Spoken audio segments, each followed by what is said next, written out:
So the streak and the streak, I think everyone thinks, there's going to be another streak of 151 games. What people don't realize is these are high school kids.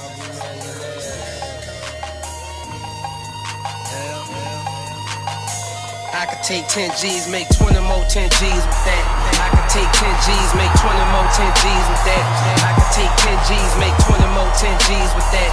I could take 10 G's and make 20 more 10 G's with that. I could take 10 G's and make 20 more 10 G's with that. I could take 10 G's and make 20 more 10 G's with that. I could take 10 G's and make 20 more 10 G's with that. I could take 10 G's and make 20 more 10 G's with that.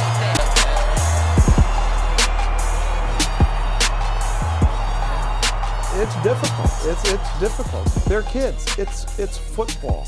Football's a lucrative thing. Our brand, we would be remiss if we didn't say part of our brand here as a high school known on the national level is due to the football program. To win a state championship, it's wonderful. The kids worked really hard. That's the goal. That's what they set as their goal. The kids hold each other accountable. Those are the ones who are in the weight room. It's not the coaches telling the kids they have to be there. It's the kids knowing what hard work takes. If I didn't go stay at my father's house, I was, driving from Galt to De La Salle in the morning, and, I'd wake up at 5, get ready by 5:30, leave the house at 5:45, just to get to school at 7:30, 7:45 every morning. I wasn't really got that much sleep, but I got kind of used to it, you know what I mean? Some of the fondest memories I have on those was being on the varsity sideline. I learned not only about so much about the game, but so much about how hard they worked, what hard work can do for you, and just that competition between friends can build such strong relationships. We came to De La Salle by way of my older son Derek, class of 2006, and when he got to De La Salle, it wasn't a normal take the test, intern as a freshman. He came in as a sophomore. We started there in a really difficult situation. We started at De La Salle because my older son was convicted of a crime he didn't commit. It was a felony, and no matter what I did, we got caught in a juvenile court system.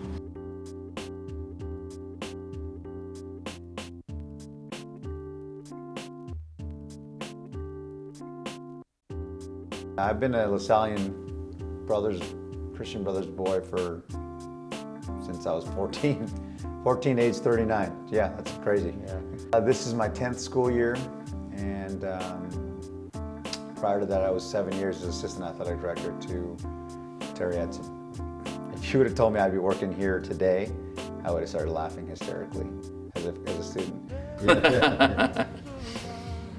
All right, what was the question again? I already forgot.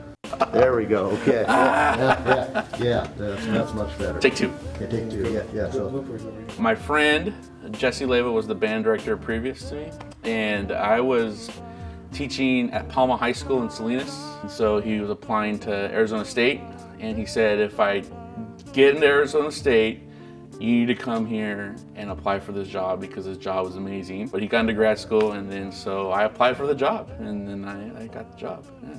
Pork tenderloin, roasted asparagus, and roasted apples. That was very healthy and yummy. we should have been here half an hour ago. I know, and I felt really bad. I should have enough for my guests, and then Ron ate it all. So. No. Okay. Hi, I'm Mariona Kawa. I teach math at De La Salle, but I like to say I teach boys at De La Salle, and math is the medium that I teach them responsibility and integrity.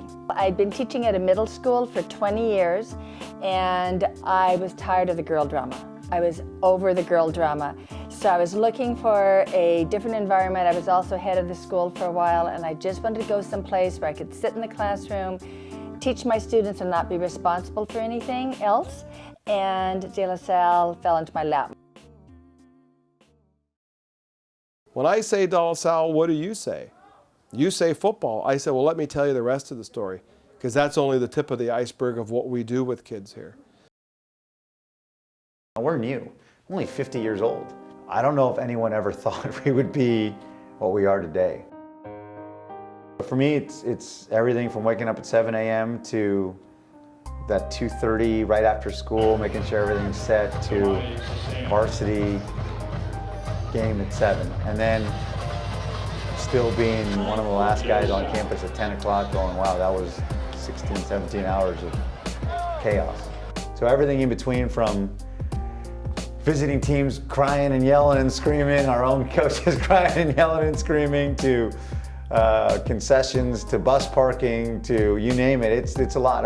Our game operations on a daily basis, there's a lot of detail. My first job was to gain the trust of the students and to also figure out what they did and how they did it. And so they had a multitude of traditions. And so when I was in high school, the tradition was that we got halftime off. Well, we were expected here to play a halftime show, which we did. Football team scores and they start playing the fight song. And I said, stop. And it sounds horrible because there's only 7 of them playing. I'm like, stop. My son was at a dismissal hearing in February of 2003. And someone made accusations with no proof. He got caught up in a juvenile system that is unforgiving. He's 15 years old. We spent his 16th birthday in juvenile hall. He was then moved to Byron Boys Ranch, and I mean, he excelled. He excelled in there. They knew he didn't belong in there. And when he got out, we had been working with De La Salle to get him, to transfer him in there. When this happened, he was 15. And to make a long story short, he transferred in as a sophomore. And they gave me my kid back. The 2004 football team, they just surrounded him. And they brought him in. They trained with him. They checked on him regularly because it was obviously after the 2003 football season, and he felt safe. He was there. He would be one of the first kids there. When he started driving, he would be there with the janitor or whomever opens the gates, you know, the side gate on Tree. He was there at 6 in the morning until 7:30 at night. Yeah, he wasn't going to play, and TK told me he didn't have a choice. He was going to play because he recognized Derek's pain and his hurt.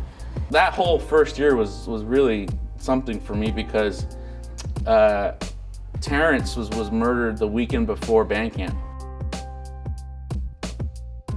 And I saw on the news and I was like, holy moly, that's my new job, you know? And I had seen him play the year before because I had come up with Palma to play you guys here, so. I was just, you know, even to this day, it's kind of, just, I guess the word, it's still shocking, you know? Summer, right before he was gonna go away. I was actually with my now brother-in-law, so I was away and I heard the news. And we were together, so I just remember not knowing what to say. So the mention of Terrence Kelly, it's a long time ago, but that, I don't think there's anybody at De La Salle that taught Terrence or knew our team at that time that isn't still emotional. Terrence is special, and he was special in the classroom. He's quiet. He commuted a lot. He had a long day, and sometimes he wouldn't be on his game in the classroom, and I'd have to take him to task. And me being who I am, I did, and got after him and would call his mom if he wasn't there. But on the field, he gave it his all. And the camaraderie of those boys, they were such a tight group that when Terrence's tragedy struck, it was so hard. It was so hard to be there and not only know that all the dreams that Terrence and his grandma and his dad had put in place had been shattered for such a unnecessary reason. There's been a lot of moments in De La Salle history that have affected us that we've had to deal, cope, test our strength as a community. Of who we are and why we are. Monday, we're here Monday. Some of the kids knew him, some of the kids, the seniors specifically knew him, were friends with him. And there was news reporters on the field, and so that was a surreal first couple of weeks. So the 2004 football team, a lot of people remember that's a team that, you know, lost a streak, and that's not what I remember. And anybody close to the program or had a child or a young man on that team remembers it more of, that's the year we lost Terrence. He was unstoppable. I mean, he would be there'd be all kinds of guys holding them back, and he'd either be carrying them or he would just break through magically. He was strong, and he was strong in his heart, and I think strong in his heart is what made him strong physically. He played with passion, and he played for his brothers. And that was why the loss of Terence hit us all so hard, because Terence didn't play for Terence. He played for his brothers. Remember, I mean, his name will never be forgotten. I think he's made such an impact. And who would have ever known, you know, that one person could touch that many lives a decade later now.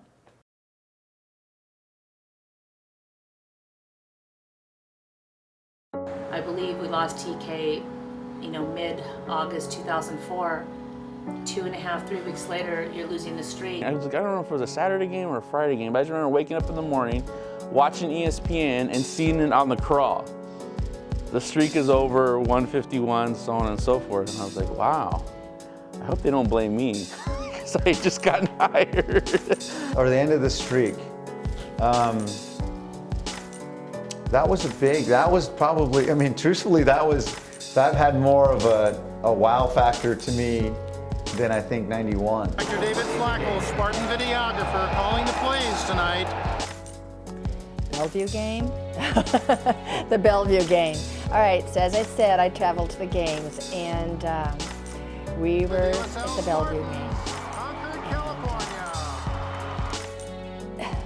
That team was magic. The Bellevue team, there was magic going on down there. We couldn't follow the ball. They had so many plays. They were so prepared for us. And I think that was one time in the blip of De La Salle coaching that we weren't quite prepared for what they had. We had to take 2 separate planes, and we had to stay the night in Oakland at the Oakland Holiday Inn. And, it was just, the whole thing was just not right. Something was just off. Just the whole thing was just off. I remember the electricity walking into Quest with like 25,000 or 35, whatever the number. There was a lot of people there. And I remember getting shellacked on the field. I remember I literally was stunned.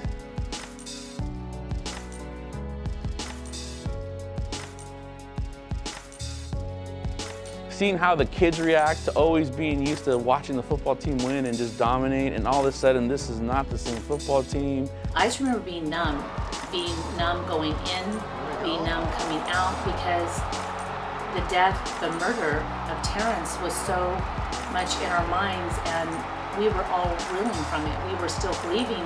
At that point in time, I was just like, okay, bad half, let's see what happens. And I was in the stands, and the moms know, all the moms of all the football players know that I'm also the second line of moms, and they kept turning to me, what are we gonna do? What are we gonna do, Miss White? What are we gonna say? And I was saying, you're gonna say what the coaches are gonna say. It's a game, and we lost, and we move on.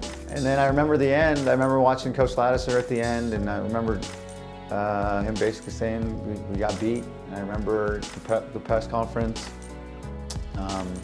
Yeah, the loss was sad. I'm not, no one wanted to be the team that lost the streak. And I do believe Coach Ladd said something to the effect like, it's the monkey off your back now. What can you say to a bunch of 16, 17-year-old boys who just lost a brother? And then, okay, they lost the streak. But for many of them, I know personally, they were grieving. They grieved all season. The media is not kind. Other young folks are not kind. So they didn't care that these young boys were grieving. The nation kind of was watching that game. They were, then De La Salle this, De La Salle that.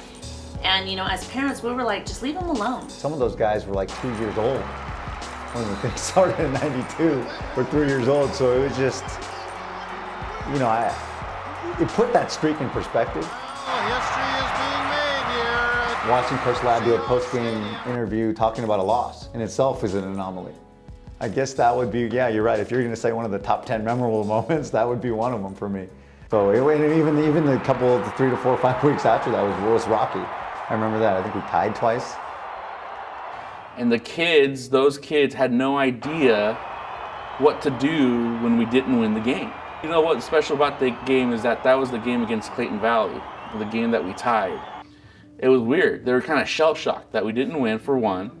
And two, they had all these traditions in which they turn their shakos backwards and they do all this crazy stuff when we win. Well, they didn't know what to do because we didn't win. So, you know, then right after that, I do believe Terence's grandmother died, you know, in October. So how many high school football players or high school people, young people, do you know that go to 2 to 3 funerals in a matter of, 60 or 90 days? It's unheard of. And then you have literally, you know, if you'll call all the haters, if you will, those who just were waiting for De La Salle to fall, having to deal with all the negativity. I mean, it was unbearable for the parents. I was up on the stands with those moms and the tears, and you know, they were all looking to me going, what are we going to do? And I wasn't prepared either. I wasn't prepared for that. That was a tough one. It's never about the winning here. And I think if we start focusing ourselves on that, that's the problem. That's the problem. But that first part of the mission statement, students are loved, instructed, and guided. Saw a lot of alumni come back and surround these boys. And obviously they were victorious at the end. But that team, the courage, the perseverance, the fortitude, it was something amazing to watch. I remember we went to Pittsburgh for an away playoff game, which, you know, for us to go for a playoff game to Pittsburgh was weird in itself. Getting back to NCS and seeing the team just like completely like 180, just like. But just like I said, the coaches told the boys, now we get ready and we work hard. They hadn't gelled as a team like they should, and they did by the end of the season. So in true De La Salle fashion, the Spartan boys came together and came back. And I remember lads saying at the end of that season, at that point, that was one of the best teams they ever had because of the way that they developed and the way they came back. So that was a very interesting first year here. And it was something that I will never, ever forget. And I know it's something that my boys never forgot. And we would be foolish to think we do this individually. There's not an individual on this campus who's responsible for this. It's God's work. If it's God's work, it's going to be successful. If it's your work, it's going to fail. You're part of this community that cares about you, and whoever you are, respects the individual, allows you to grow at your own pace, challenges you. It's not easy. Being successful is not easy. You got to work. If you want to be a De La Salle person, you need to be a De La Salle guy 365 days a year.